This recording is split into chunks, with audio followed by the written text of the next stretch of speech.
এটা তো নতুন নয়। ভাইপোর তো তখন জন্ম হয়েছে কিনা জানি না, 2002 সালে তো এসআইআর হয়েছে, 26 লক্ষ ভোটার বাদ গেছে।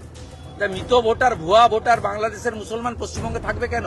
ডিটেক্ট, ডিলিট অ্যান্ড ডিপোর্ট, একটাও বাংলাদেশি মুসলমান অনুপ্রবেশকারীকে পশ্চিমবঙ্গে রাখা হবে না। কান খুলে যত পারেন চিল্লার সারাদিন ঘেউ ঘেউ করুন, কোনো অসুবিধা নেই, পরিষ্কার কথা। বিহারও করেছিলেন, কোনো লাভ হয়নি, কোনো লাভ হয়নি। মৃত ভোটার থাকবে না এখানে। গড়চক্রবেড়িয়া, ভূতামোড়, এই গেন্দামারির বিভিন্ন বুথে, দাউদপুরের বিভিন্ন বুথে, শামসাবাদে সব মৃত ভোটারের নাম ভোট দেয় এরা বিকেলবেলা। কোন হিন্দু বুথে হয় না, এরা করে এখানে। সকালবেলা গামছা পরে ভোট দেয়, দুপুরবেলা প্যান্ট পরে ভোট দেয়, বিকেলবেলা লুঙ্গি পরে ভোট দেয়। কেন থাকবে? হাতে ঘা লেগেছে এবং বুঝতে পারছে যে যাবে। আর সম্পূর্ণ মিথ্যা, সাজানো। ওই হাতের অক্ষরও ওনার নয়। এদের যদি জম থাকে ওই চিঠিটা সেন্ট্রাল ফরেন্সিক ল্যাবে পাঠানো।